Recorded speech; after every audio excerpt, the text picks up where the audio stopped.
Vamos a grabar esta charla, así después pueden tener posibilidad de volverla a ver. Bueno, comenzamos. Les doy la bienvenida a la primera charla de este año 2021 de la red de museos.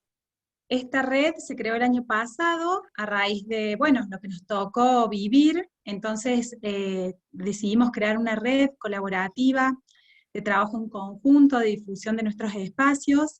Somos de la ciudad de Jesús María, pertenecemos a la red, el Museo Jesuítico Nacional, la Estancia Jesuítica, el Museo del Festival, el Museo de la Ciudad de Luis Biondi, la Torre Céspedes, el área de Cultura y Turismo de la Municipalidad de Jesús María. Nos conformamos el año pasado, hicimos varias charlas que fuimos compartiendo. Primero nació la posibilidad de hacer las visitas guiadas de cada uno de nuestros espacios y abrir las puertas de ellos, que nos tocó tenerlos cerrados, así que fuimos compartiendo esas visitas guiadas primero. Después empezamos a pensar en compartir un poco de la historia de nuestra ciudad, nuestro origen, nuestro legado jesuita, las inmigraciones que nos fueron convirtiendo primero en una villa, después cómo se fue desarrollando la ciudad, con muchos visionarios que adoptaron nuestra ciudad para vivir. Después el nacimiento del Festival de Doma y Folclore, que es un festival solidario, uno de los más grandes de Sudamérica, en el que todos los trabajadores son voluntarios. Les cuento todo esto porque también queremos comentarles y compartir con ustedes que todas estas charlas que tenían un fin de educar y de difundir cada uno de nuestros espacios, están colgadas en las páginas de YouTube de la red de museos de la Ciudad de Jesús María, así que si tienen oportunidad los invitamos que puedan entrar y poder verlas, que están todas ahí disponibles. Lo mismo va a pasar con la charla del día de hoy. Y bueno, este año nos encuentra nuevamente. La verdad que nos sorprende mucho el interés que hay y el ánimo que nos van dando para seguir haciendo, así que disfrutamos mucho esto, y la propuesta de este año fue comenzar con las fechas patrias. Este 25 de mayo, que para nosotros es muy importante, en Jesús María y en toda la región se hace un desfile muy grande en el que participan todas las instituciones, clubes, academias.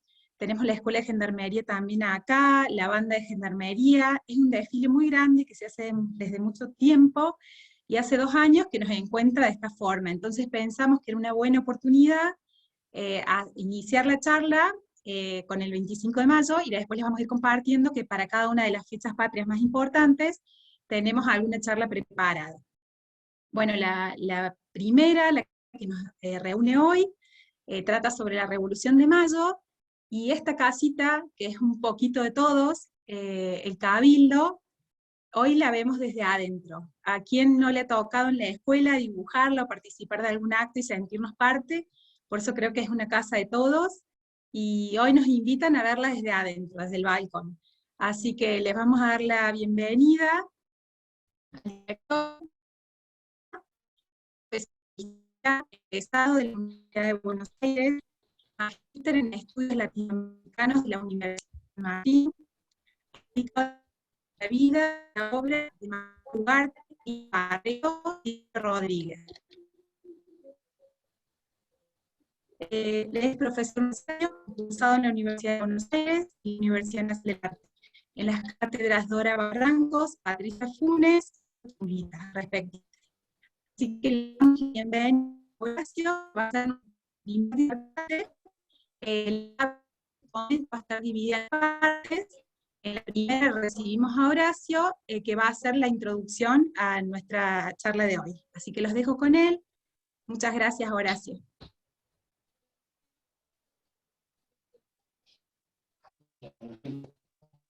Gracias, Paola. Si en algún momento no se escucha bien, por algún motivo me hacen alguna seña.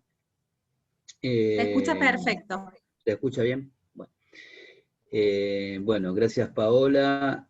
Gracias especialmente también a Carlos, con quien tengo la suerte de compartir este trabajo en común, de ser director de un museo nacional, y además felicitarlo por toda su acción Le agradezco también la vez que pude participar del programa de radio, y también agradecer a la red de museos, que siempre la he notado muy activa a través de las informaciones que Carlos nos pasa. Bueno, ahí comentaban que parte de la presentación quizás no se escuchaba bien, pero yo soy profesor de historia por la Universidad de Buenos Aires. Tengo una maestría en estudios latinoamericanos por la Universidad de San Martín, y soy profesor de historia regional argentina en la Universidad Nacional de las Artes, para hacerlo breve. Y bueno, esta propuesta, que me gustó el título, ¿no?, que tiene, digamos, esto desde el balcón, porque justamente el balcón es el lugar donde se realiza este cabildo abierto del 22 de mayo, tan conocido, ¿no?, este debate tan importante, y a su vez es el balcón que da a la plaza, que es justamente donde va a estar, digamos, la gente, ¿no? Entonces creo que de alguna manera da con esta clave también de la participación popular, que va a ser muy importante a lo largo del proceso revolucionario. Y también le agradezco a Paola la presentación en cuanto a este carácter federal que queremos darle al museo, porque como ella misma dijo, y nosotros, digamos, también lo sentimos de esa manera, creo que es un símbolo que pertenece a todos y a todas los argentinos y las argentinas, y justamente creo que por eso es un museo nacional, ¿no? En ese sentido también creo que está bien colocado. Más allá de las amputaciones que haya sufrido, producto a veces de las intenciones, digamos, modernizantes de los intendentes de Buenos Aires. Así que bueno, dicho esto, nos hemos dado un poco la tarea de, primero voy a comentar un poco estos hechos que ustedes ya conocen, algún tipo de caracterización acerca de la Revolución de Mayo de 1810, y luego Julieta y Marcelo van a trabajar con imágenes del museo, con imágenes del patrimonio también. Entonces, bueno, esta es un poco la pauta de trabajo que nos hemos dado. Me gustaría poder comenzar por el panorama internacional que tiene en ese momento el mundo, en el momento de la Revolución de Mayo de 1810, y entonces, bueno, es necesario irse un poquito para atrás en lo que yo veo, porque siempre se comenta, digamos, la crisis del Imperio Español, ¿no?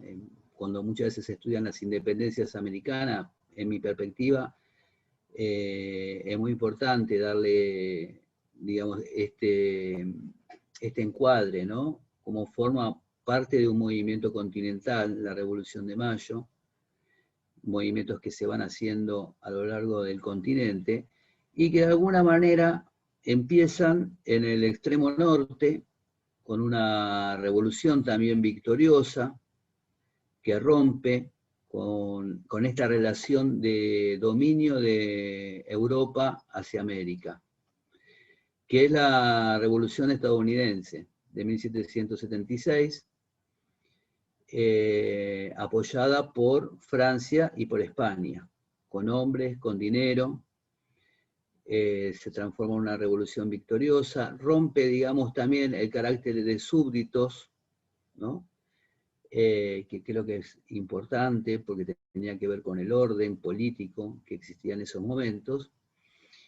Y en 1789 estalla en Francia, ya también, digamos, muy conocida Revolución Francesa, que también va a romper justamente con el carácter, digamos, de súbditos, con ese orden político, ¿no? habría que recordar también que la de 1776 en los Estados Unidos tiene un carácter también antimonopólico, digamos, esta lucha, digamos, que se establece por el tema del monopolio del té, con Inglaterra.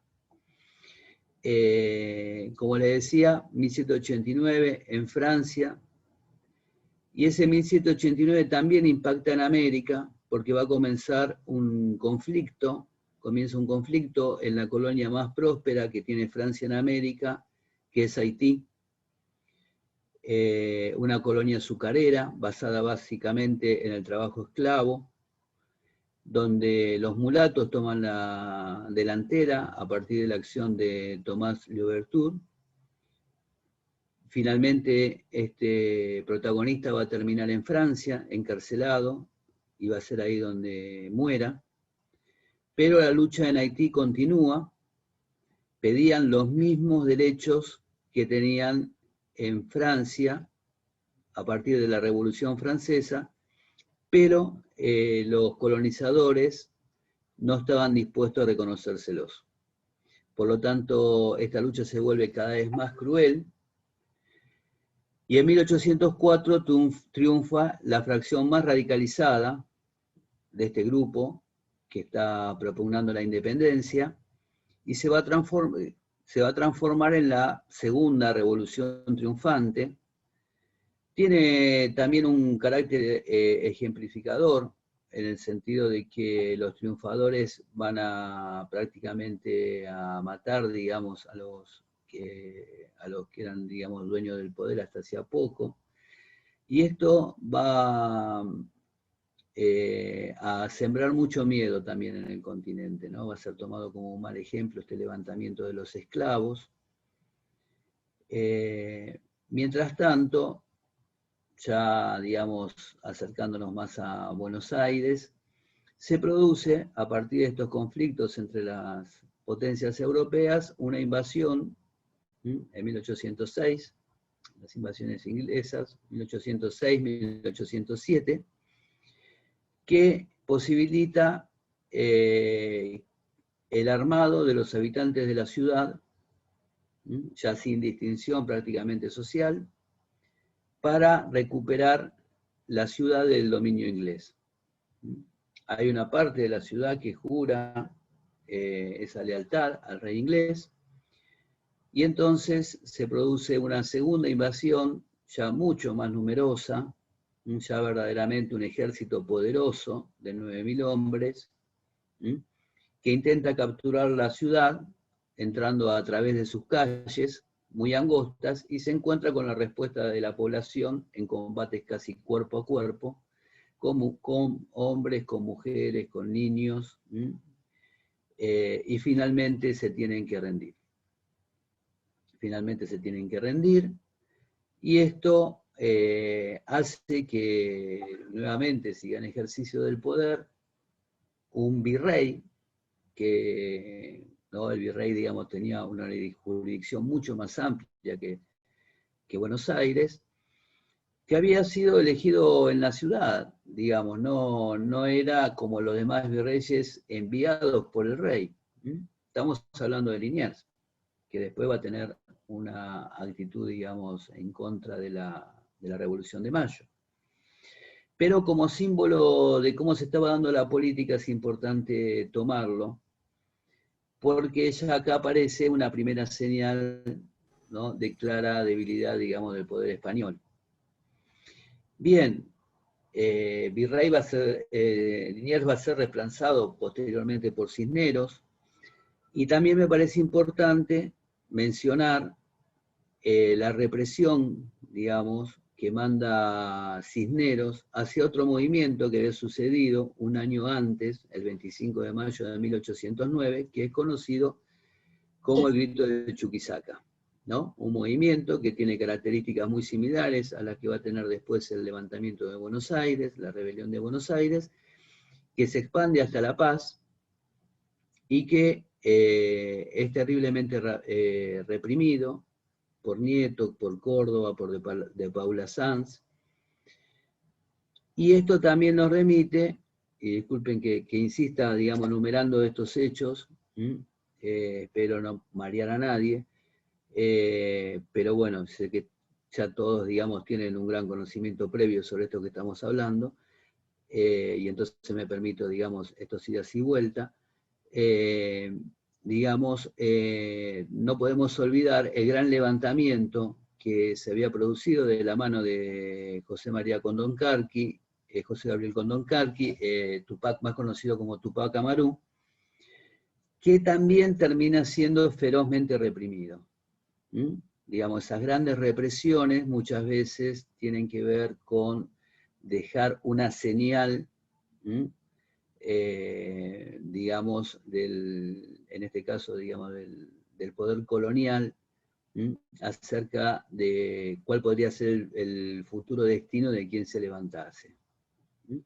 Es decir, que en América ya se venían produciendo levantamientos, del cual el de Buenos Aires va a ser uno más.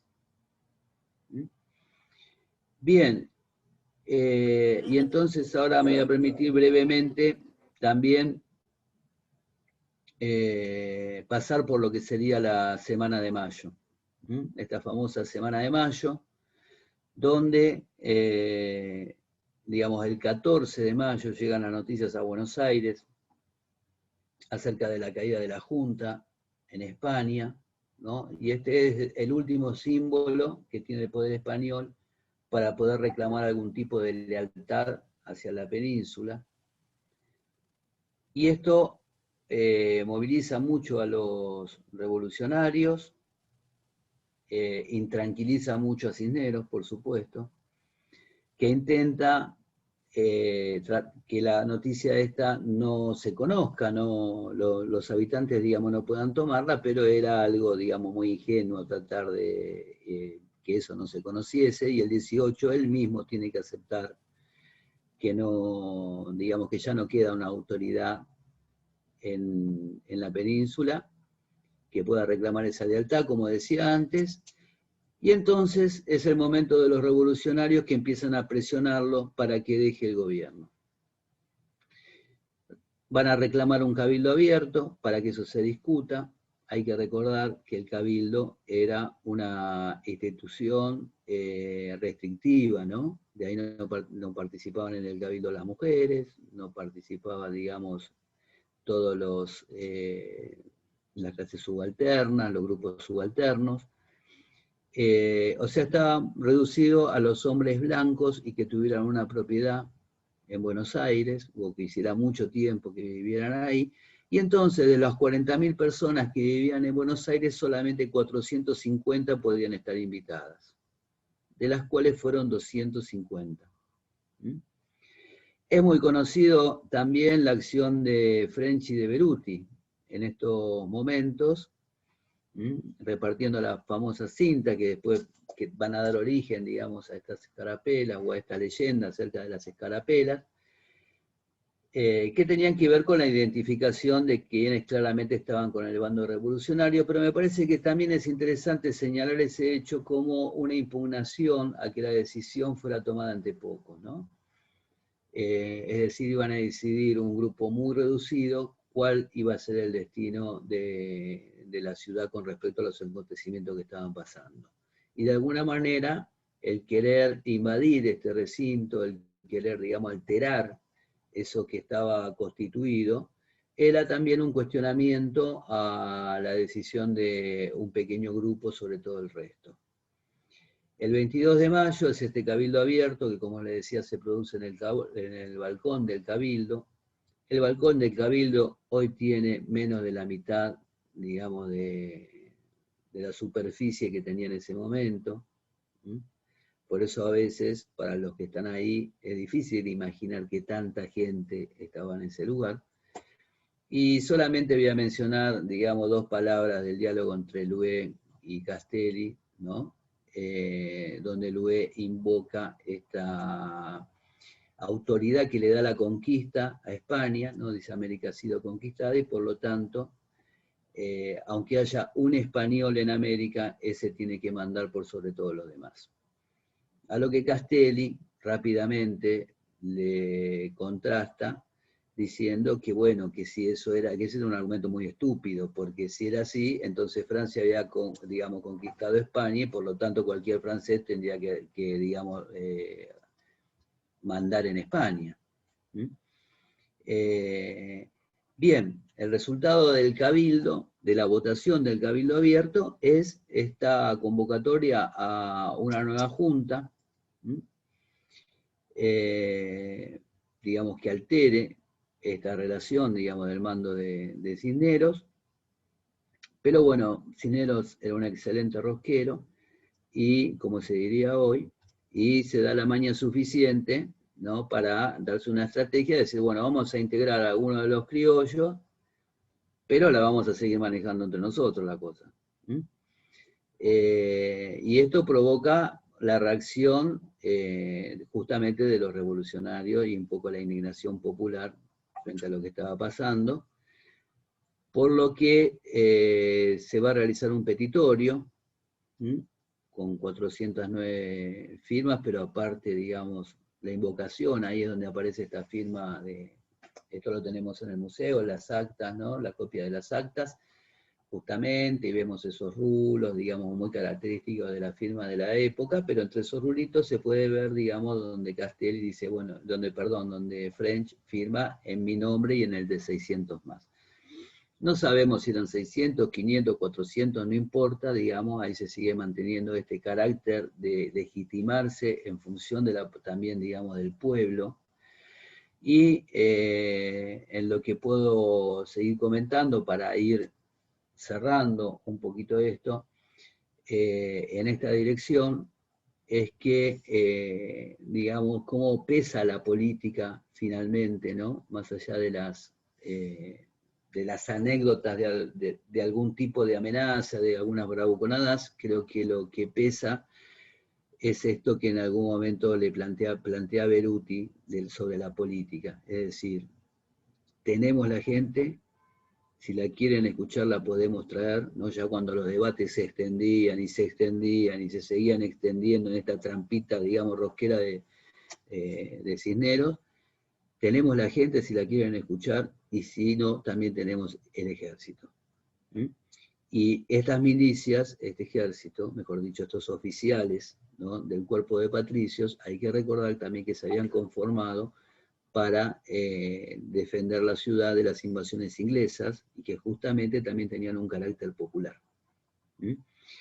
Entonces, bueno, ahí creo que la política, digamos, pesa por sobre todo, ¿no? Ya las cartas aparecen demasiado echadas, y finalmente se consolida esta primera junta gubernativa, provisional de gobierno, que tenía la vista bien puesta en la política, y por lo tanto realiza toda una cantidad de estrategias, ¿no?, que tienen que ver con la acumulación de fuerzas, porque esta primera junta, en el fondo, también está expresando, digamos, todas las fuerzas que debieron sumarse para derrotar al virrey. Es decir, aparecen personas que no tienen una afinidad total en su manera de ver el mundo, ideológica, vamos a ponerle, no tienen tampoco en todos los mismos intereses, representan grupos sociales distintos, acciones distintas. Cuesta mucho cerrar esta unidad necesaria, que va a ser muy difícil de mantener, y quizás no se mantuvo después demasiado tiempo, porque explotaron las internas, pero que fue necesaria todo ese trabajo, digamos, político, para lograr derrotar a la estrategia de quienes querían seguir obedeciendo a un rey que ya no reinaba, y que la estaba pasando muy bien, además. Y que había demostrado su gran incapacidad también para contener al resto del imperio, porque de hecho, digamos, termina perdiendo todo el imperio. No es algo pequeño lo que le sucede a España, digamos, en esta impericia que ya venía arrastrando de algunos años. Así que bueno, esto era un poco lo que les quería comentar. La revolución, digamos, bueno, se va a expandir después por todo el territorio, y va a construir una épica en la cual, digamos, se van a plegar ¿no? Todos estos sectores populares que poblaban el territorio, nuestro territorio hoy, y que de alguna manera van a ser, digamos, también quienes le dan el triunfo y la masividad a este proceso revolucionario. Cierro diciendo que, bueno, fue realmente una revolución porque hay un orden social que va a desaparecer, que es el orden de castas. Eso ya no va a estructurar más a la sociedad como lo estructuraba dentro del Imperio Español. Hay un orden económico que también va a desaparecer. Quienes, digamos, primaban en la toma de decisiones, en ese sentido, digamos, más poderosos, esos grandes comerciantes, ya luego de 10 años, cuando termina el proceso revolucionario, quizás no son los que comandan la situación. Y hay un orden político que también va a desaparecer. Ya no se va a tratar más de súbditos, de súbditos del rey español, sino que con el tiempo, estos habitantes se van a ir transformando en ciudadanos. Así que bueno, con esto cierro un poco mi parte y le paso la posta. Digamos, yo me manejo mejor un poco charlando a veces, digamos, y produciendo algún tipo de diálogo. La verdad que no soy tan afín a otras cosas y además, en ese sentido también Entonces ayer por la le universidad. dejo a mis compañeros, digamos, lo que tiene que ver con las imágenes. Así que bueno, muchas gracias y ahora los dejo con Marcelo Pizarro. Muchas gracias, Horacio. Creo que no se escuchó muy bien el comienzo. Y voy a repetir por las dudas para los que no escucharon, que la charla va a quedar grabada, que todas las charlas estas de este ciclo y las del año pasado las pueden encontrar en YouTube, en la red de museos. Por las dudas, si no escucharon al principio, algunos me dijeron que tenían algunos problemas de sonido, que no se me escuchaba bien en la introducción. Así que te agradezco esta introducción que nos diste en la historia, en la revolución, y ahora vamos a abrir las puertas del Cabildo. Así que vamos a recibir ahora a Marcelo Pizarro, licenciado en Museología, egresado de la Universidad del Museo Social Argentino, donde es docente de la carrera de Museología y Gestión Cultural de la Facultad de Artes de su universidad. Trabaja en el área de investigación y biblioteca del Museo del Cabildo. Bienvenido, Marcelo. Bueno, muchas gracias a todos y a todas por la recepción, por la bienvenida. Y bueno, gracias Horacio, que siempre nos inspira a conectarnos permanentemente con otras ciudades, otros pueblos, otras realidades, ¿no? Cada una tiene su realidad. Y en Buenos Aires, cuando surge la Revolución de Mayo, no hay imágenes, o sea, nadie se detuvo a hacer un croquis, a hacer un dibujo, a hacer una pintura. Lo que pienso hacer, con un poco de ayuda del tiempo y de la tecnología, es como un recorrido de ida y vuelta a través de alguna de las imágenes que podemos contar en la actualidad, ¿no? Hay seguramente mucho en internet, hay muchos en libros, hay mucho material, pero verdaderamente a los museólogos, a los cuales también quiero saludar especialmente, que se encuentran reunidos aquí, nos cuesta muchísimo encontrar, tanto sea imágenes fidedignas, como muchas veces hasta textos que sean fidedignos, con lo cual uno tiene que tratar de ajustarse verdaderamente a que el documento sea creíble, porque la gente cree en los museos. La gente va y dice, lo leí en el museo, lo vi en el museo legitima la información que se da. Así que voy a intentar hacer un viaje a través del tiempo, a través primero de los iconografistas, que llamamos iconografistas aquellos que produjeron algún tipo de obra visual, tanto sea dibujos, pinturas, acuarelas, estando en el lugar, o sea, estuvieron allí, dibujaron, pintaron lo que vieron. Y después vamos a hacer rápidamente un contraste con aquellos que años después de producida la revolución imaginaron ese 25 de mayo, imaginaron ese 22 de mayo, imaginaron las invasiones inglesas. O sea, hay una gran tarea de un trabajo artístico y simbólico en gran cantidad de casos, apoyado por material histórico, que hoy para nosotros es verdadero. O sea, el Villiquen, los libros de la escuela, crearon en nosotros también un ideario, ¿no? Un ideario formado en muchos casos por imágenes, ¿no? Así que voy a intentar hacer esa conexión, voy a intentar ser lo más breve que pueda.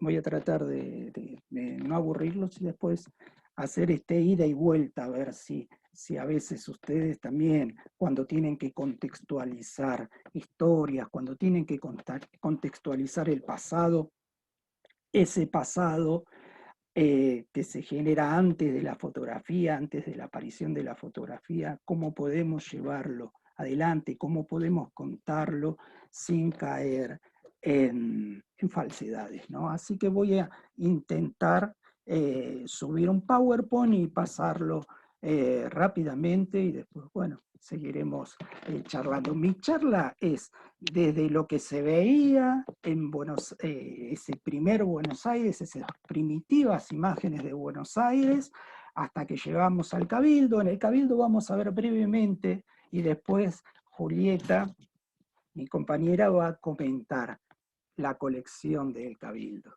Así que bueno, vamos a intentar empezar el viaje.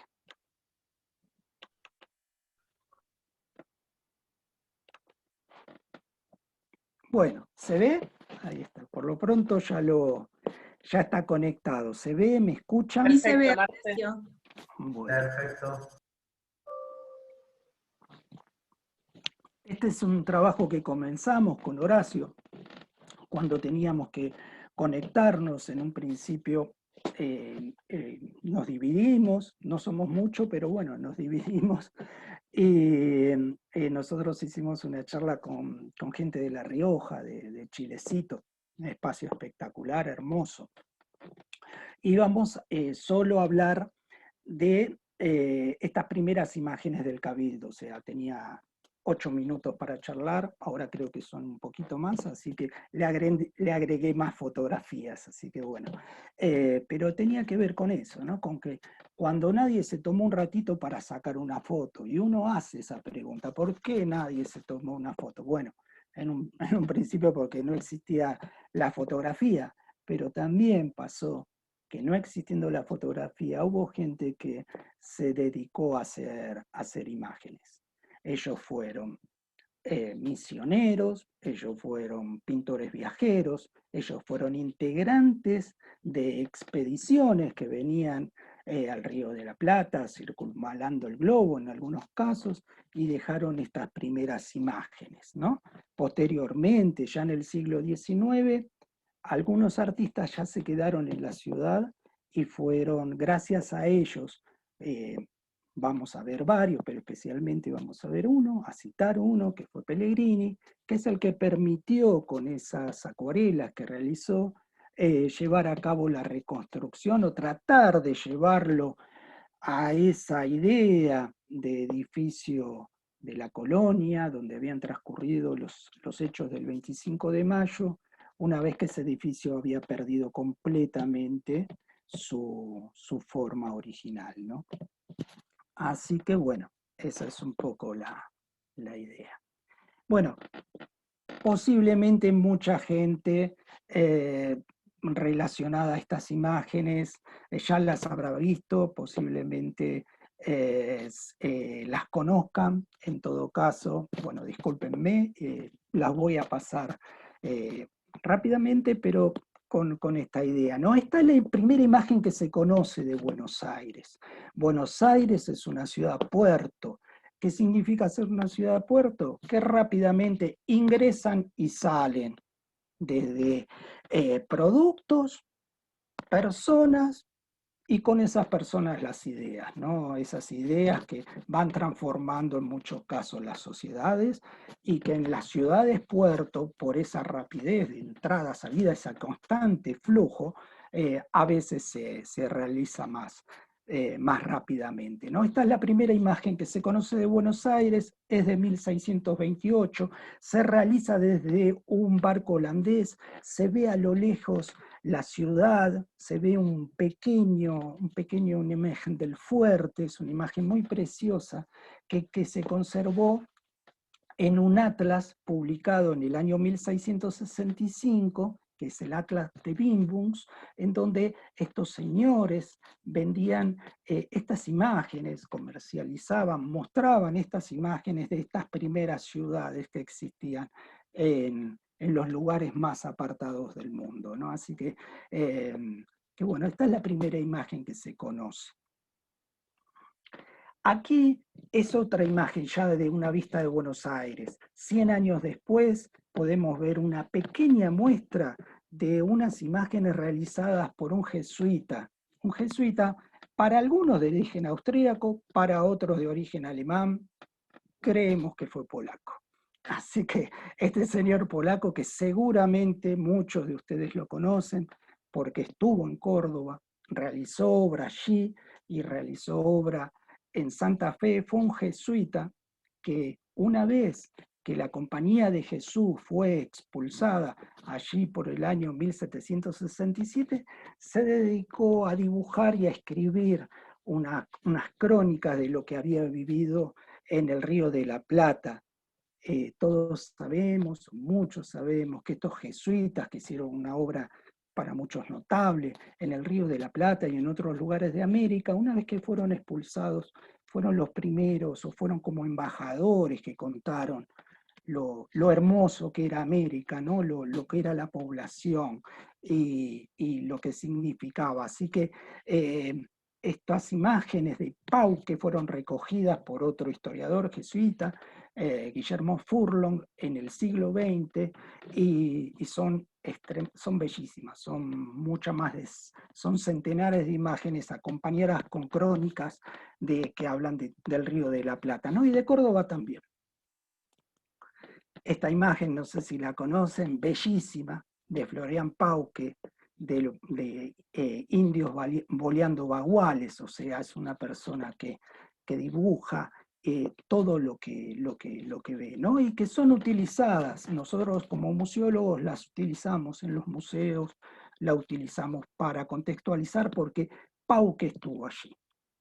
Esta imagen es una de las que más me gusta, que son los niños indígenas bañándose en el río. Él dice, en América la gente, o por lo menos la parte de América que le toca recorrer, que es el norte de Santa Fe, la gente se baña mucho más que en Europa. Es mucho más limpia, es mucho más pulcra y se alimenta mejor. O sea, tenían ese grado de preferencia, ¿no? hacia la gente de aquí que en muchos casos de los europeos, ¿no? Bueno, unos años después ya, esta imagen espectacular. Yo no sé si ¿la ven bien?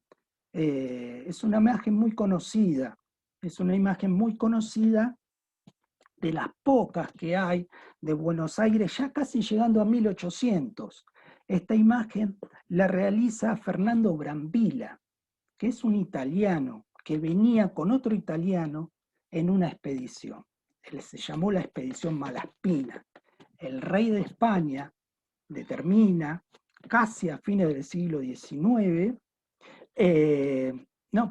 casi a fines del siglo XVIII, hace una expedición a cargo de un comandante italiano que se llama Malaspina, para que uno realice toda una circunspección alrededor de sus dominios en ultramar, ¿no? España tenía dominios en casi todos los espacios y lugares del globo, así que envió una expedición científica y dentro de ella varios dibujantes. Uno de estos dibujantes es Fernando Brambilla, que toma esta imagen de la vista de Buenos Aires. Podemos ver al frente el fuerte, podemos ver las construcciones más importantes de la ciudad, que eran las iglesias, y en el fondo, medio como ahí asomando una torre, podemos ver la torre del Cabildo, junto con este río, ¿no? que era de gran importancia para la vida de la ciudad. Así que esta imagen de Brambilla nos va acercando a estos viajeros que van de a poco animándosele a una ciudad hispana, ¿no? Y ya cuando hablamos de animándose, acá ya está casi adentro de la ciudad. Estamos también hablando en el mismo año en donde hace Brambilla esta imagen desde el camino de las carretas. Si alguno conoce Buenos Aires, los que han tenido... los que han venido a la ciudad, esta es actualmente la avenida Colón, o sea, es como yendo desde el sur hacia el norte de la ciudad. Se puede ver las carretas, actualmente toda esta zona hacia la derecha donde hay agua fue ganada al río, esa es una zona ahora que se denomina Puerto Madero, así que esa es una zona, esa es una acuarela interesantísima, que se descubrió muchos años después, porque Malaspina hizo un trabajo notable. La expedición Malaspina, búsquenla, porque los españoles en el siglo XX, trataron de hacer nuevamente ese derrotero que había tomado Malaspina. Malaspina cae en desgracia porque es acusado de apoyar a estas nuevas repúblicas o esta idea republicana que estaba surgiendo en América, cae en desgracia y todos estos documentos son rescatados posteriormente, ¿no? Son rescatados y utilizados en distintas versiones. Podemos decir entonces que Brambilla está ahí. Estuvo aquí él y otros más. Podemos citar a uno que se llamaba Pozo, muy bueno, Ravenet. Hubo varios dibujantes que se adentraron en el territorio y dibujaron lo que vieron. Hasta acá estamos viendo gente que lo que vio lo dibujó. Después vamos a llegar al 25 de mayo, en donde dibujaron desde lejos, dibujaron mediante cartas que le iban enviando y dibujaron desde la imaginación. Bueno, esta acuarela que está un poquito acá, bastante aguada, es la primera imagen que se conoce de la bandera argentina, básicamente. Ya estamos hablando para el año 1816, 1817, donde un viajero inglés ya entra en la ciudad.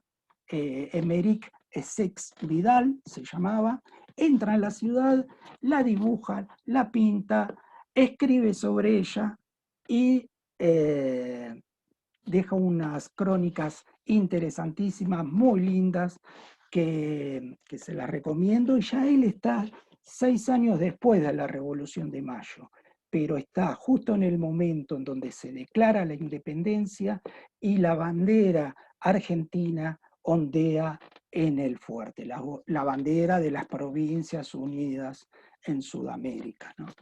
Para decirlo con propiedad. Ya están en el fuerte, se ven las lavanderas junto al río, es una acuarela preciosa y va indicando ya lo que se produce y todo lo que se produce en una ciudad ya muy importante, ¿no? Así que también podemos decir que Vidal estuvo realmente ahí, no estuvo en el momento de la revolución, pero sí todo su trabajo es fidedigno.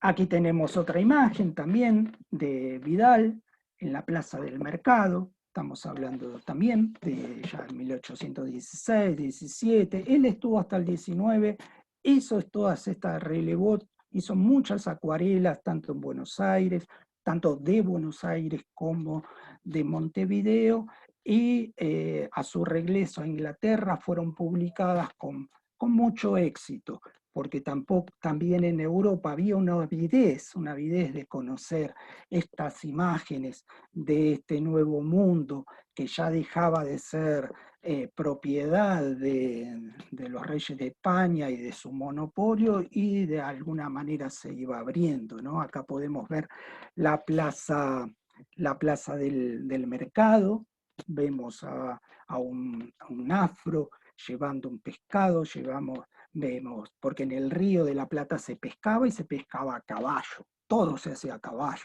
o sea, era indigno andar a pies para el gaucho, ¿no? Para la gente de a caballo.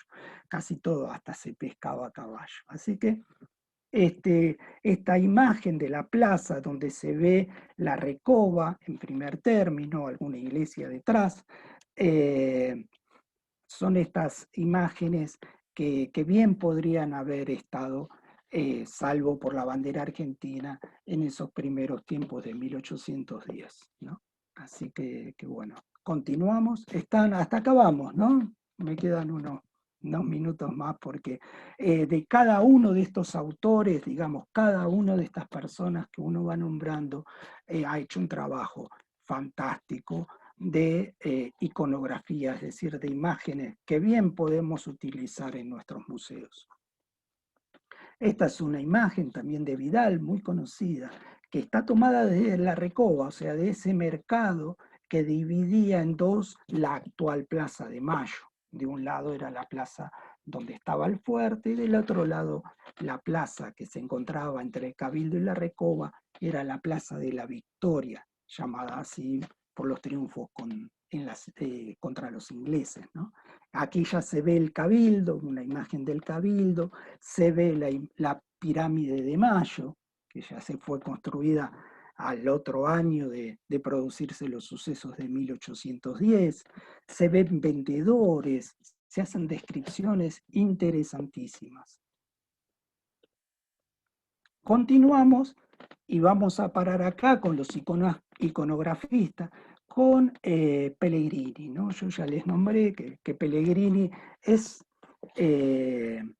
digamos, es el autor de estas acuarelas espectaculares, muy certeras, que fueron utilizadas para después nuevamente hacer esa reconstrucción del edificio del Cabildo. Pellegrini es un francés que viene con esta idea que les había puesto Rivadavia, de que se iban a encontrar con un país fabuloso, maravilloso, y que lo iban a poder sacar adelante a través de la cultura, de la educación. No fue así. Y tuvo que hacer tanto retratos como esta serie de vistas que después tuvieron mucho éxito. Son excelentes porque él era ingeniero de origen, así que va a tener muy formado, un ingeniero formado que realizó estas acuarelas que así como estaban, como él las vio, trató de llevarlas adelante, ¿no? Así que hasta acá vemos a los iconografistas, a aquellos que, así como vieron las cosas, las dibujaron. Luego pasamos a nuestros cuadros que tenemos en el Museo del Cabildo, y son cuadros que también pueden encontrarse en colecciones de otros museos, y que ya son cuadros que se crearon con esta necesidad que se producían al cumplirse el centenario de la Revolución de Mayo. Llegado a 1910, se necesitó contar con imágenes la historia argentina. En la actualidad tenemos documentos, tenemos muchos documentos, manuscritos, tenemos documentos y bastante de esta primera imprenta que hubo en el Río de la Plata, que también está vinculada a Córdoba, ¿no? Porque fue la imprenta de los Niños Expósitos, la primera imprenta que hubo en Buenos Aires, la que produce mucho material desde 1780, entre ellos también produce los primeros periódicos y produce las esquelas y posteriormente todos los bandos y toda la comunicación del gobierno revolucionario. Esa imprenta que había introducido el virrey Bertis y que había estado en los sótanos del Colegio Montserrat de Córdoba fue de una gran utilización y una gran ayuda hasta el año 1815 que empieza a funcionar otra imprenta en la ciudad. Entonces, de esa imprenta se encuentran todavía, gracias a Dios, mucho material. Por ahí no es muy atractivo visualmente, pero es muy interesante. Entonces se necesitaron imágenes y se hicieron cuadros. Estos cuadros tenían un gran formato y estaban destinadas a contar una historia, ¿no? de este 25 de mayo de 1810, en donde nadie produjo ningún material visual, ¿no? Aquí estábamos viendo, ¿no? En la Reconquista de Buenos Aires, pintada por un pintor francés en 1910, que es la Reconquista de Buenos Aires. La descripción no hacen el general Bedford se rinde ante Santiago de Liniers, se muestra, se trata de darle ese carácter dramático, ese carácter épico a estos cuadros, ¿no? Se trata de ponerle la mayor cantidad de información fidedigna, pero en definitiva son representaciones. No estuvo nadie allí pintando en ese momento, ¿no? Aquí también podemos ver la defensa de Buenos Aires, esto que viene, contaba Horacio, ese antecedente notable de la Revolución, que fue las invasiones inglesas, desde donde ya la población de la ciudad de Buenos Aires ya quedó en armas, esperando algún ataque, esperando alguna invasión, esperando algo que se va a producir en 1810 y que va a ser el inicio de esta revolución, ¿no? Así que ahí las tropas salen del fuerte de Buenos Aires, Santiago de Liniers los mira triunfantes desde arriba a los militares a los ingleses que son derrotados y que pasan delante de los caídos. Dentro de los caídos se ven masas informes, que es el pueblo que da la vida por la ciudad. Así que es todo muy simbólico y lograba su cometido, ¿no? Así que llegamos a esta imagen que está en el Cabildo de Buenos Aires, que todo el mundo la refiere a ella, se ha hablado, seguramente casi todos los que estamos en la reunión y mucha gente, casi todos, es como una imagen que decimos semana de mayo y se nos aparece esta imagen, ¿no? Y que bien narrada Horacio en sus intimidades, en sus pareceres. Están todos participando, todos están de alguna manera tomando una posición y no sirve para contar el 25 de mayo, pero en ese momento digamos que no sabemos si fue así, no sabemos si fue así. Así que esta es una réplica que tenemos en el Cabildo. Hay elementos que están que deberían estar en el Cabildo, creemos que deberíamos estar en el Cabildo, estamos seguros que deberían estar en el Cabildo y están en el Museo Histórico Nacional, posiblemente. En su momento se armó este gran museo y al Cabildo le fueron devolviendo elementos que habían pertenecido a él. Esta pintura es una réplica hecha por Tomás del Villar, un pintor que también se dedicó a hacer reproducciones de reproducciones, y es un hermoso cuadro enorme que está en una de las salas del Cabildo, y después seguramente Julieta va a contarles más sobre estos cuadros, en especial de este que, bueno, es una copia del pintor francés Subercaseaux, que lo pintó ya cumpliéndose el centenario, ¿no? Francés no, perdón, Subercaseaux era chileno, perdónenme. Era chileno, tanto es así que este cuadro el original tuvo que atravesar la cordillera a lomo de mula en una odisea interesantísima. También tenemos este pequeño cuadro, ¿no? que bueno, está pintado en 1909, o sea, 100 años después casi, es el ideario de Mayo, lo que vive en nosotros y hace que todos como argentinos lo sostengamos. pero respecto a la iconografía son imágenes recreadas, ¿no? En las cuales terminamos creyendo. De la misma manera, de una manera muy importante, tenemos esta aguada sobre papel, hermosa, extraordinaria, de Leonie Matisse, una persona, una pintora francesa de alta calidad que vivió en la Argentina y que pintó casi toda su obra referida a hechos históricos y a hechos en distintos lugares del país, ¿no? Hay mucho de Leonie Matisse, una grande, es la única que posee obra firmada dentro de la colección del Cabildo.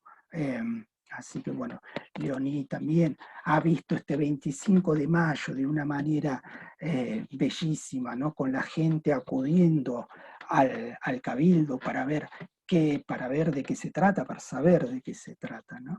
Así que esta es parte de la colección del Cabildo, un hermoso trabajo. De 1945, o sea, 135 años después, ¿no? Así que, y por último, y para terminar, para cerrar esta charla, esto es absolutamente nuevo. Yo la verdad que me emociono, me encanta. Es el Ministerio de Cultura de la Nación hizo un concurso sobre María Remedios del Valle, la madre de la patria, esa mujer afro que acompañó a las tropas de Belgrano en todas esas batallas tremendas por la libertad en el Alto Perú, ¿no? Y que es encontrada a mediados del siglo XIX en la puerta de una iglesia. Algunos dicen vendiendo empanadas, otros dicen mendigando, pero en definitiva en una situación de pobreza extrema, y que hace que aquellos viejos soldados a los que ella había cuidado cuando era muy joven, había cuidado y había también peleado, estuvieran allí, la reconocieran y lograran para ella su reconocimiento, ¿no? Rosas le devuelve unos cargos militares, una pensión, y puede terminar más dignamente su final, ¿no? Su vida, el final de su vida. Así que este es un cuadro que es ganador, ganó en este concurso. La autora es Gisela Banzer. Este cuadro, ahora en febrero de este año, fue entregada ingresa a la colección de la Manzana de las Luces, de aquí de la ciudad de Buenos Aires. Así que es una pieza notable que sirve, ¿no?, para que ingresen en la historia otros integrantes de la historia, otros protagonistas de la historia, grandes protagonistas de la historia, que posiblemente, y no sabemos en muchos casos por qué, y en otros casos también lo sabemos, pero que no han entrado en la historia, ¿no? Como han sido nuestros indios, nuestros afrodescendientes, nuestros afros, que también tienen que contar una historia, ¿no?, para que sea absolutamente completa. Así que bueno, nada más y gracias por escucharme. Así que bueno, después si quieren podemos charlar, que es lo que más me gusta, no sé si se habrán dado cuenta, pero bueno, espero no haberlos aburrido ni atosigado con tantas palabras. Así que bueno, gracias por la invitación, Paola, gracias por la invitación a toda esta querida gente de Córdoba.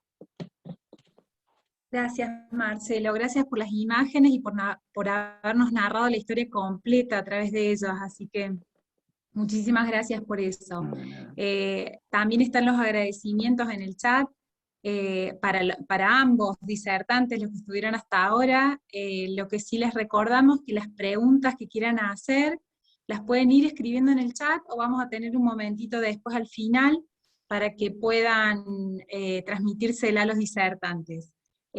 La última parte se viene con nuestra última disertante, Julieta Arado. Es licenciada en Turismo por la Universidad de Quilmes, especializada en Gestión Cultural por la Universidad de San Martín.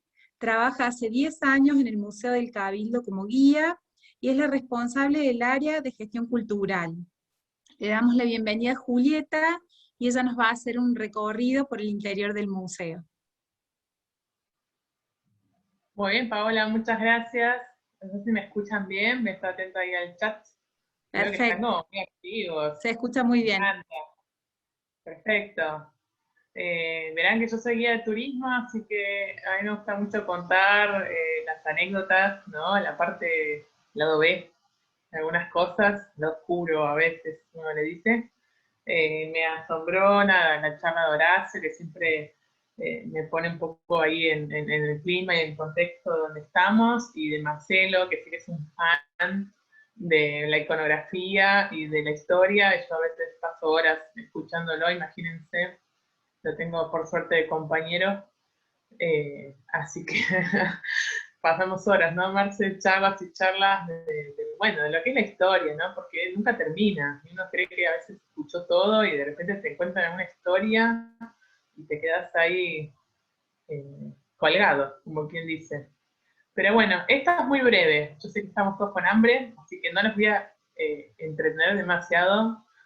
Como buena guía les voy a resumir mucho lo que es el Museo del Cabildo. Yo espero que algunos lo hayan podido conocer, y si no es el caso, no se preocupen, el museo va a estar ahí siempre.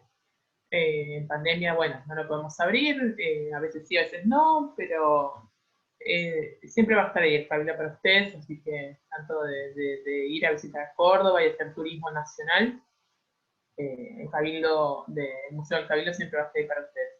La imagen que están viendo es cómo es el museo hoy. Yo les cuento brevemente nada más que tenemos, digamos, 6 salas, porque el hall que les estoy enseñando acá es una sala temporaria que va cambiando cada tanto, y es un poquito más de paso.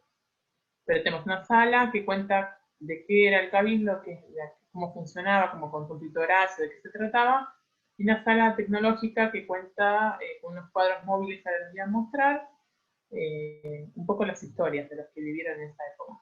Y todo lo que es el piso arriba cuenta el antes, el durante y el después de la Revolución de Mayo. Les cuento nada más que recibimos el año 2019, antes de la pandemia, más de medio millón de personas. Así que imagínense la cantidad de gente que nos visitó. Somos el segundo museo más visitado después de Bellas Artes. Es un museo chico, chico. Así que imagínense que es mucha gente transitando.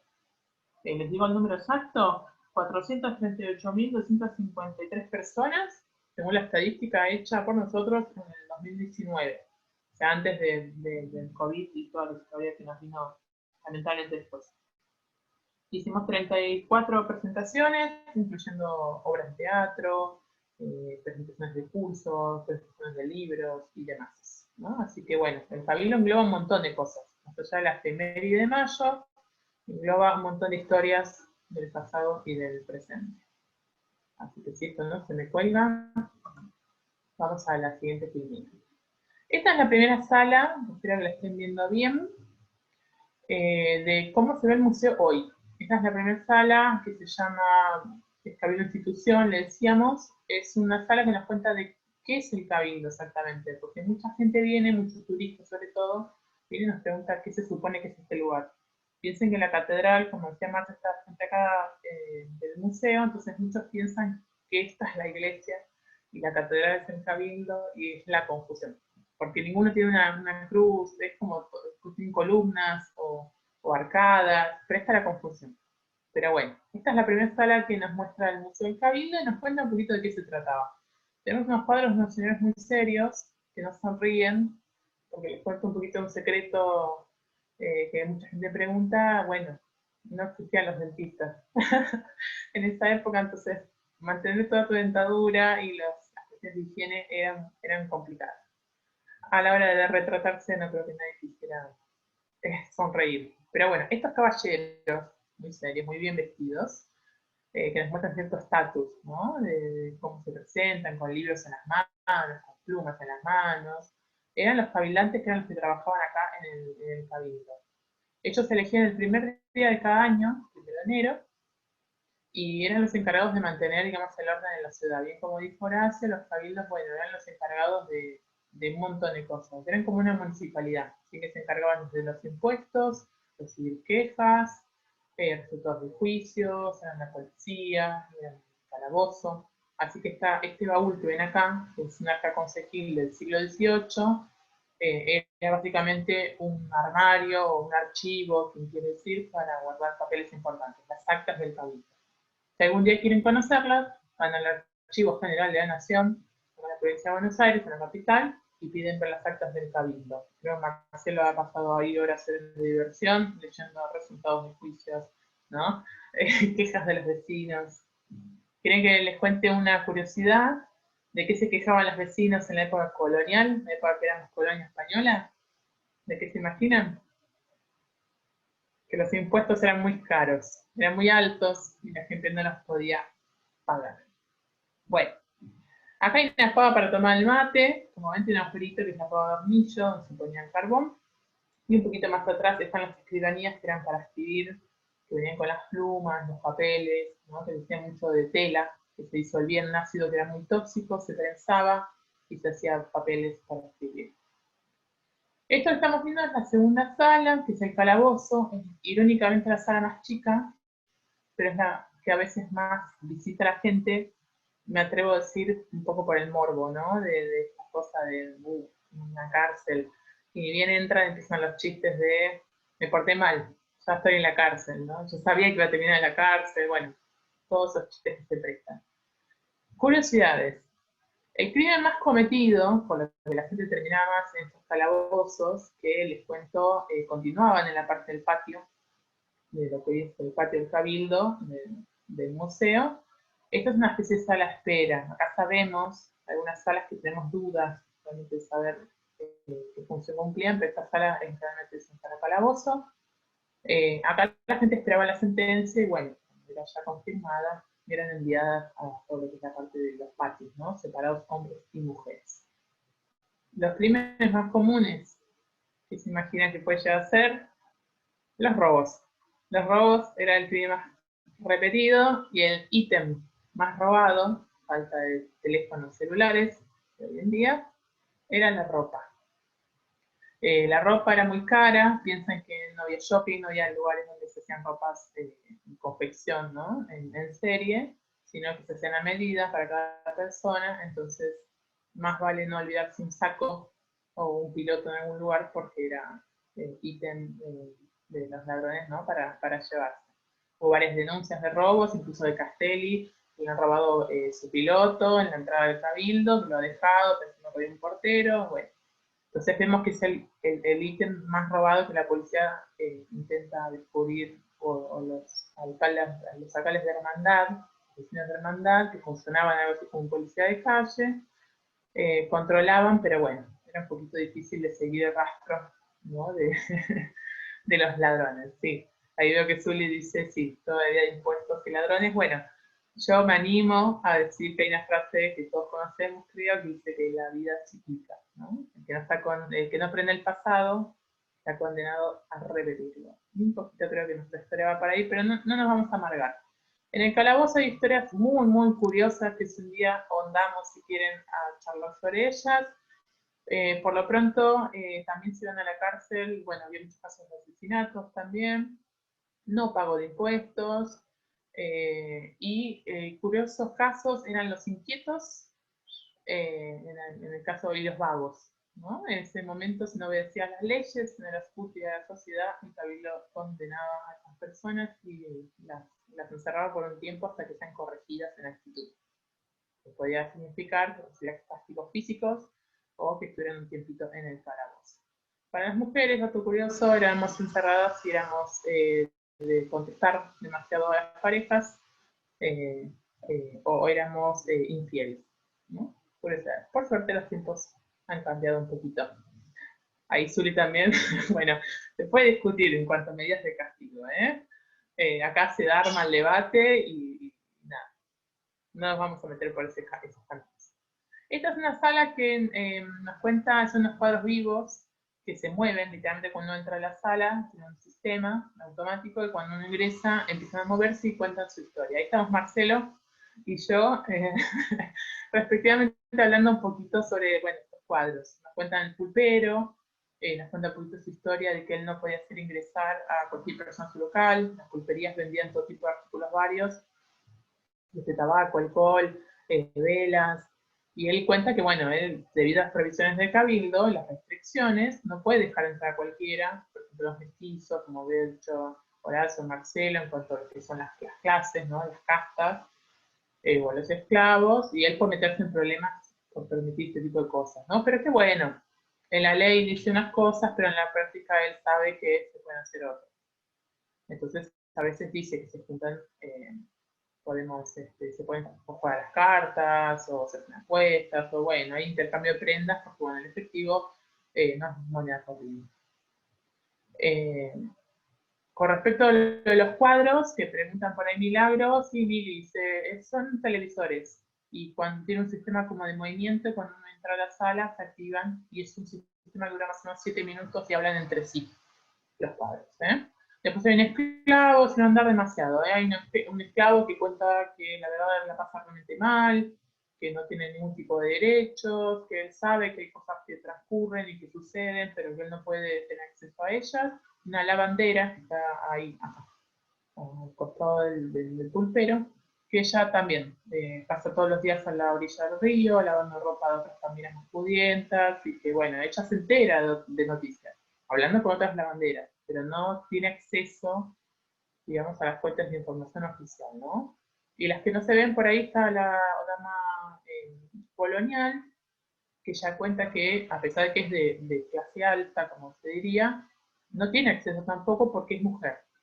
Entonces ella depende de la voluntad del marido, que si le quiere contar, que si hay reuniones, si hay tertulias en su casa, ella puede llegar a tener acceso a cierta información y otras no. Y que en otras ella entiende que no le compete participar. Que por suerte sí es madre de hijos varones, porque las mujeres pasa eso, ¿no? Que no tienen acceso a la información. Y de este lado hay una hermosa niña que ella cuenta que se entera de las noticias porque el papá a veces invita gente a la casa, que a veces se escucha tocar el tambor con el Tomás en el fondo de la casa y a veces la dejan escucharla. Y que, bueno, ella no puede ir a la escuela como sus hermanos, ella tiene que aprender a ser una buena esposa, a leer, a aprender los nombres de los santos, y que sus hermanos sí pueden aprender a leer y escribir. Y ella, bueno, al ser de familia más pudiente, aprende a leer y escribir, pero no entiende por qué esa diferencia entre sus hermanos y ella. Todo el relato dura 7 minutos, es hermoso realmente de verlo, y nos relata un poquito esto, ¿no?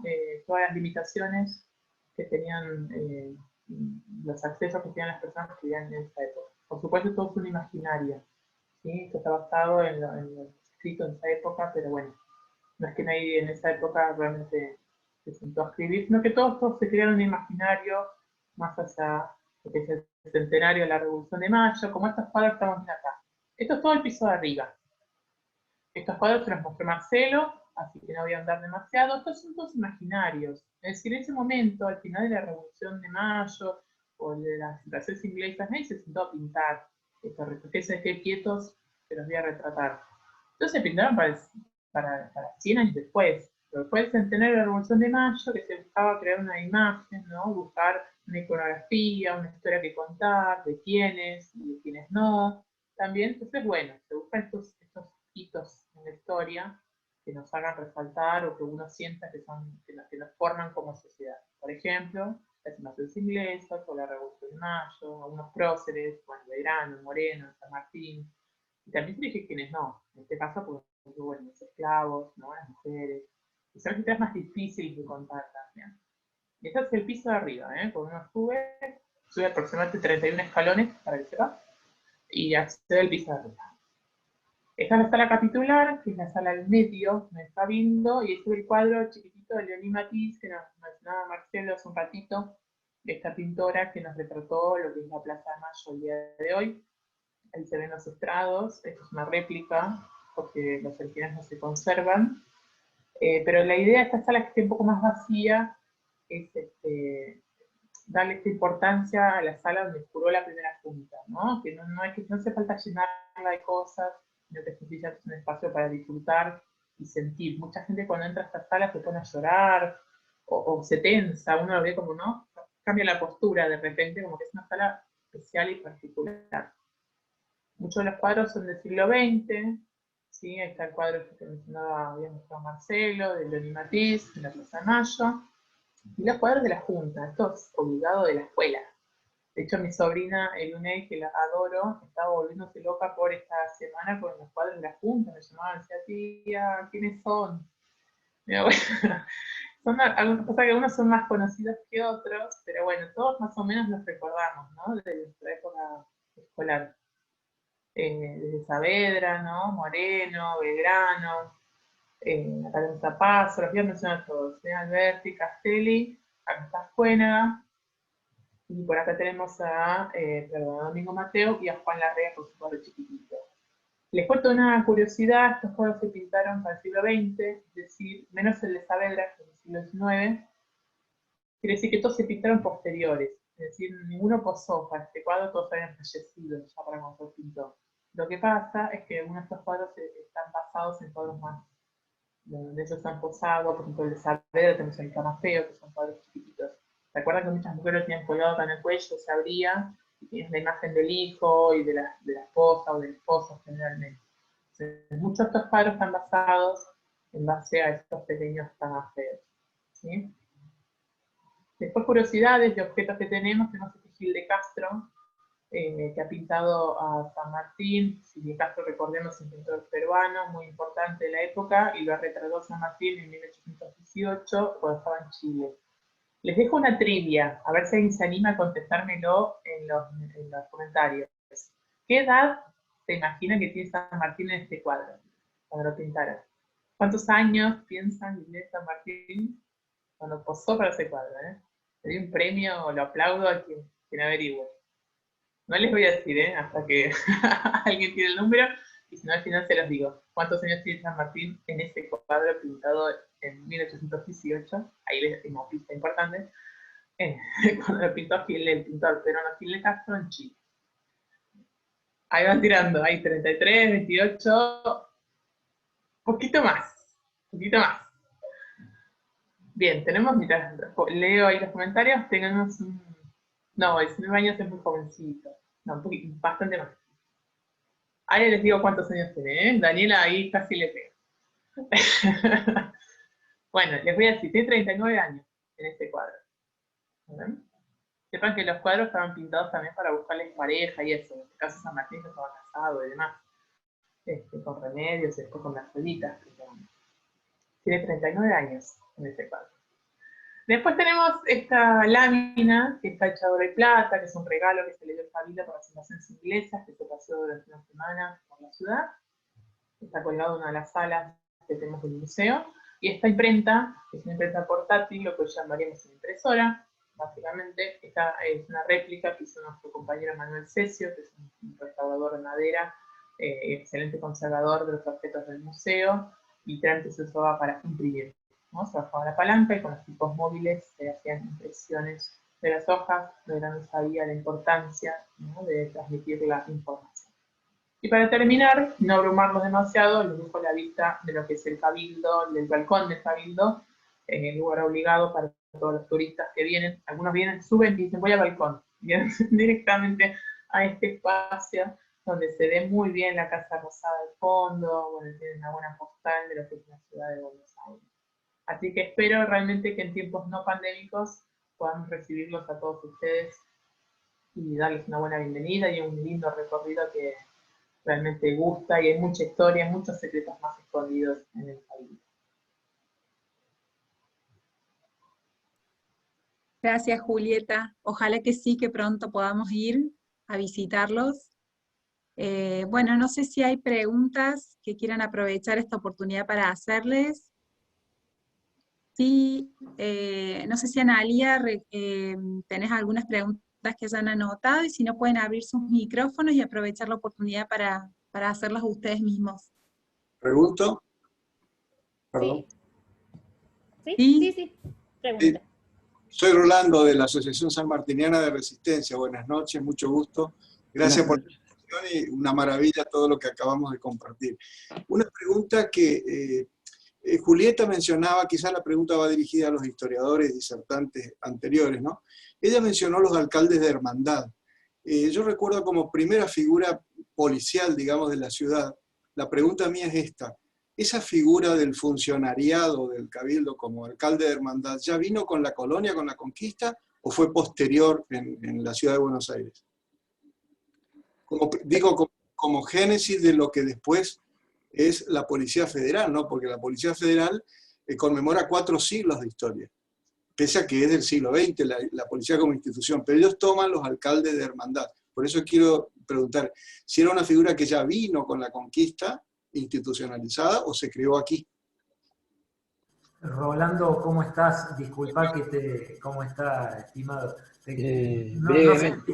Discúlpeme, Horacio, yo justamente estuve leyendo no hace mucho del origen en la frontera de la Reconquista Española, de los alcaldes de la Santa Hermandad, o sea que tiene una antigüedad de aproximadamente del siglo XIII, XII, ¿cierto? Vos corregime, Horacio, es de la época de la Reconquista Española. En Castilla.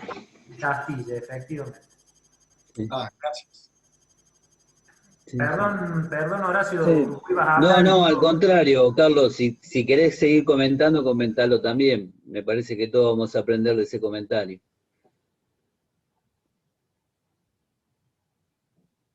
Sí, era simplemente comentarle a Rolando que tiene su origen en la Reconquista Española y luego es trasladado a América, como muchas otras instituciones de la Reconquista. Pensemos que la conquista americana fue basada en muchos aspectos en la Reconquista española, ¿no? Así que hay muchísimas más instituciones heredadas de la Reconquista española en nuestra América, ¿no?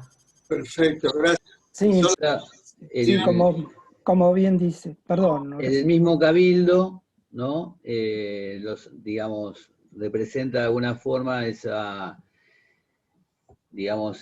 búsqueda de ayuda del rey también, ¿no? Para, como decía Carlos recién, digamos, para avanzar, digamos, en la reconquista, y entonces le da la posibilidad a esas ciudades que se van incorporando de gobernarse a sí misma de una manera muy estructurada en cuanto a, ya había un funcionamiento previo de quienes tenían que ocupar esos lugares, en gran parte respondían al rey, otros podían, digamos, ser elegidos ahí en la ciudad, y bueno, eso también, digamos, se traslada a América como institución. El Cabildo de Buenos Aires, concretamente, era una condición para ser ciudad, y tiene, digamos, un movimiento político fuerte alrededor de 1610, donde la parte de comerciantes, los comerciantes, digamos, le ganan la votación a los descendientes de los primeros pobladores, vamos a decirle, ¿no?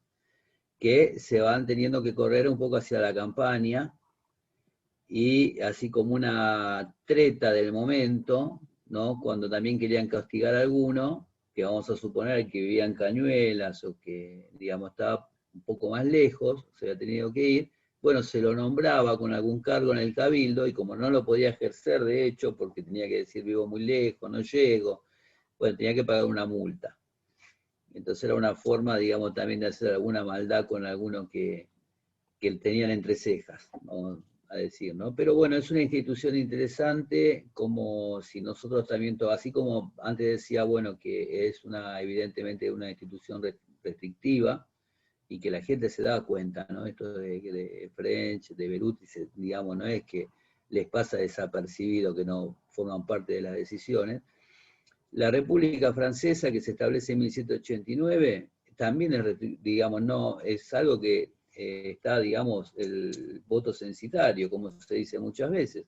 Hay que tener determinadas cosas para poder participar de esa elección, vamos a decir, o un estatus social o propiedades.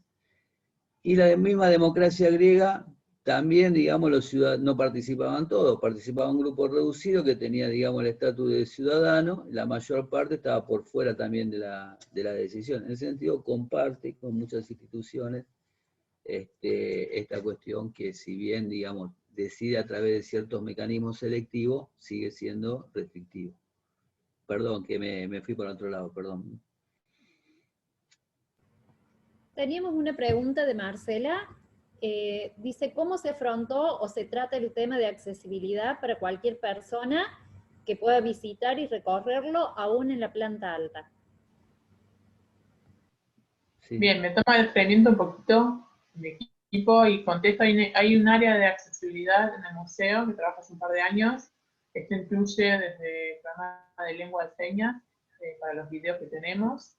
Incluye un aro magnético en la sala de los cuadros vivos que les mostré, donde uno se lo pone, creo que en la H, me parece que es, en lo que es el aparato auditivo, puede escuchar directamente su aparato, en lo que es la persona con baja audición, y hay una pantalla donde está la lengua de señas también, y subtítulos para esa parte. Y lo que es la planta alta, la verdad es un desafío muy grande que tenemos, una escalera súper estrecha, y el Cabildo, bueno, es un edificio que está declarado Monumento Histórico Nacional, así que no se puede modificar de manera muy sencilla. Hubo muchos proyectos de poner ascensores, de poner, no sé, hubo distintas ideas, y bueno, por cuestiones de costos y de modificaciones en el edificio que gustaban, que bueno, que iban en contra de la estética del edificio, no se pudieron concretar. La realidad es que para que una persona pueda acceder al piso de arriba, tenemos una silla donde la persona tiene que trasladarse de silla de ruedas a esta silla y permite subir, decimos la oruga, permite subir y tener acceso al piso de arriba. Eso funciona en el 90% de los casos, salvando que, bueno, como uno implica que tiene que cambiar de silla de ruedas, hay personas que no quieren ser trasladadas o no pueden ser trasladadas por la discapacidad que tengan, entonces eso nos limita. Nuestra intención y el futuro es que una persona no necesite asistencia para poder subir, que sencillamente haya alguna máquina o dispositivo que le permita subir con autonomía total al piso arriba, sin importar si hay una persona disponible para ayudarlo o no, ¿no? ¿Se entiende? Pero bueno, hoy en día podemos decir que aunque sea una persona en silla de ruedas, si está predispuesta a ser trasladada de silla, puede acceder a la planta alta. Bien, Fernando pregunta, ¿lo que está en pie es del original o fue reconstruido en su totalidad? Es un tema que ayer estábamos hablando con Horacio, que dijimos, no nos vamos a meter porque implicaría una hermosa y nueva charla más, porque es interesantísimo por todo lo que pasó el Cabildo, ¿no? O existió un primer Cabildo allá a principios del 1600, que no sabemos cómo fue porque fue demolido para hacer el que se conoció en 1810, ¿no? 1725, con un proyecto del arquitecto jesuita Bianchi, también era italiano, lombardo, era de la Lombardía, diseña y se construye durante cerca de 25 años un edificio enorme para la ciudad, que es el que se conoció para 1810. Así que hay una pregunta ahí sobre Mario Buschiaso. Buschiaso es el que hace la reconstrucción. En el año 39, en función a documentación histórica, es un gran arquitecto, y con documentación histórica trata de llevar a cabo o de llevarlo a ser parecido a lo que fue ese cabildo de 1810. Para el año 1940 es el edificio que nosotros conocemos en la actualidad. Pero todo el tema de la construcción, por lo que pasa al edificio, los intereses que se mueven alrededor de ello, creo que amerita una nueva charla con todo gusto. No sé, creo que nos vamos a tener. Sí, como anécdota para agregarle a esto que decía Marcelo, que es verdad que se podría ser un tema en sí mismo,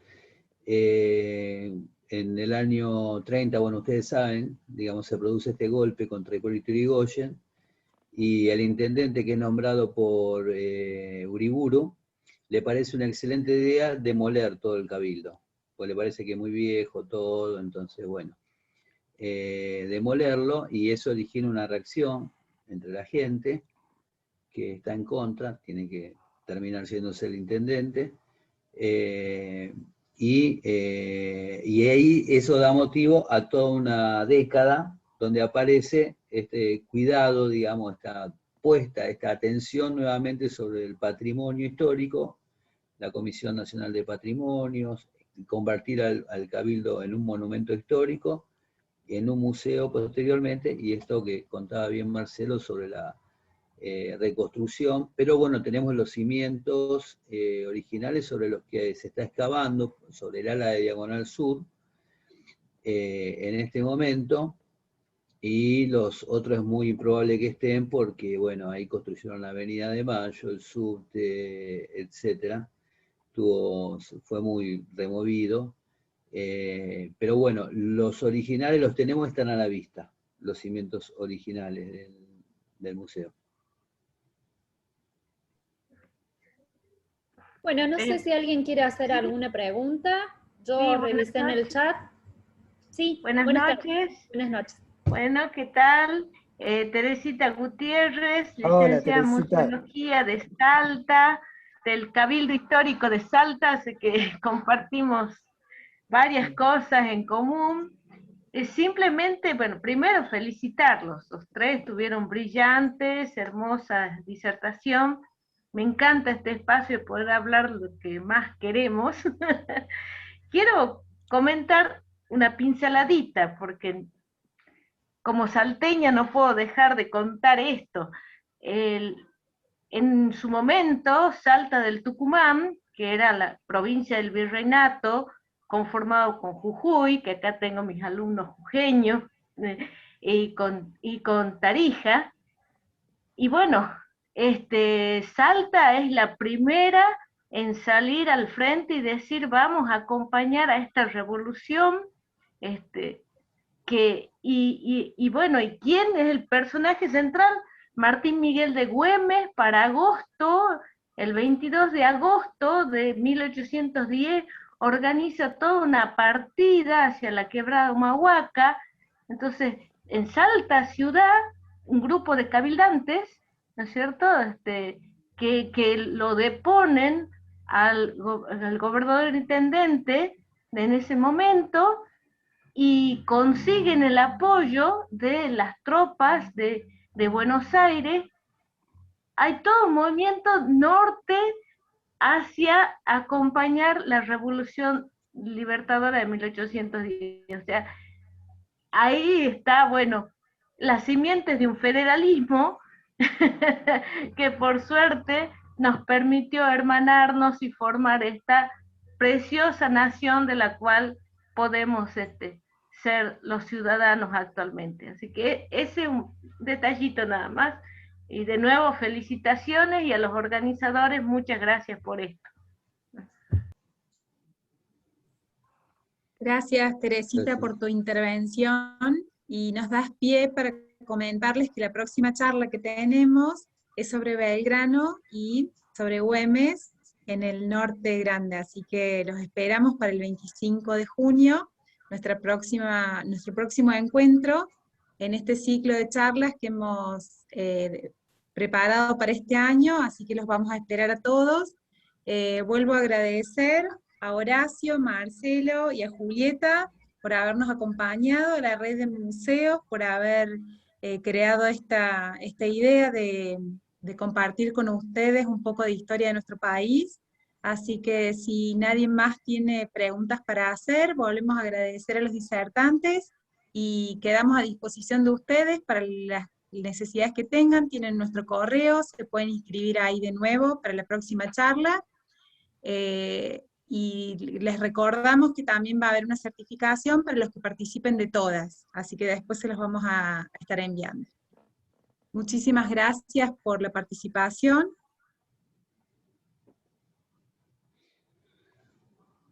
Adiós, Bueno, muchas gracias.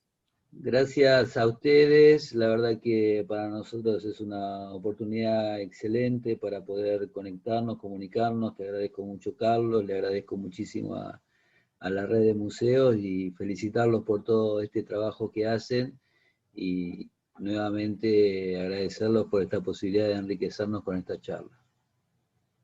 Gracias, Horacio, un placer. Igualmente.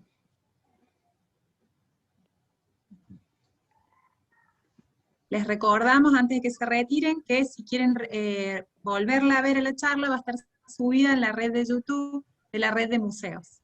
Así que la pueden volver a ver ahí. Muchas gracias. Gracias, gracias, muchas gracias a todos. Gracias, colegas. Chao, chao. Bueno, Muchas gracias a todos. Gracias por la invitación. y dada la semana que estamos viviendo, viva la patria. ¡Viva! Y a la Viva. Viva la patria. ¡Viva! Viva. Qué lindo.